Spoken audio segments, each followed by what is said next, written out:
নমস্কার বন্ধুরা, শীতকাল এসে গেছে মানেই এখন পিঠে পুলির উৎসব। আজকে বানাবো দুধ পিঠে বা পিঠে পুলি, দুধ পুলি। প্রথমেই আমি গরম জল বসিয়ে দিয়েছিলাম। এদিকে চালের গুঁড়োটা একটা বাটির মধ্যে নিয়ে নিয়েছিলাম। এখন গরম জলটা দিয়ে চালের গুঁড়োটা ভালো করে নরম করে ডো করে মেখে নেবো। ওর মধ্যে দিয়ে দিয়েছিলাম পরিমাণ মতো লবণ। তারপর এটাকে ভালো করে মেখে 10 মিনিটের জন্য রেস্টে রেখে দেবো।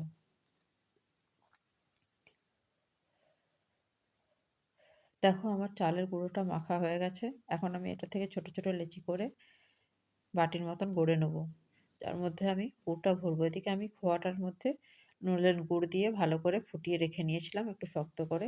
দেখো বাটিগুলো সব রেডি হয়ে গেছে। এখন আমি এর মধ্যে খোয়া ক্ষীরটা ভরে পুরটা ভরে নেবো আর মুখটা বন্ধ করে দেবো ভালো করে। তোমরা যে যেমন শেপ পারো দিও, আমি যেমন পেরেছিলাম সেরকমই দিয়েছিলাম। আমি শিম আর নাক পিঠে বানিয়েছিলাম আর কামরাঙাও বানিয়েছিলাম দু একটা। ছোটবেলায় একটা পিঠে গড়ার একটা আলাদাই আনন্দ ছিল। আমরা দু বোন ছিলাম, দু বোন মিলে, আর মা বানাতো আর আমরা দু বোন মিলে পিঠে গড়তাম। খুব আনন্দ হতো। ছোটবেলাটা আলাদা একটা আনন্দের সঙ্গে কেটেছে।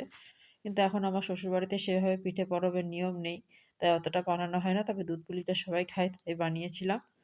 এখন এদিকে দুধটা ফুটতে দিয়ে দিয়েছি। দুধটার মধ্যে দিয়ে দিলাম 2-3টে এলাচ দানা ফাটিয়ে। তারপর এখন দুধটা ফুটে গেলে দিয়ে দেবো পিঠেগুলো। পিঠেগুলো দেওয়ার পর ভালো করে নাড়াচাড়া করে ফুটিয়ে নেবো যতক্ষণ না পিঠেগুলো সেদ্ধ হচ্ছে। পিঠেগুলো সেদ্ধ হয়ে যাওয়ার পর আমি দিয়ে দেবো নলেন গুড়টা। তারপর ভালো করে ফুটে গেলে আমি নামিয়ে নেব। হয়ে গেল দুধ পিঠে বা দুধ পুলি। তোমরা কে কে শীতকালে দুধ পুলি বানালে কমেন্টে অবশ্যই জানাবে। ভিডিওটা কেমন লাগলো কমেন্টে অবশ্যই জানাবে।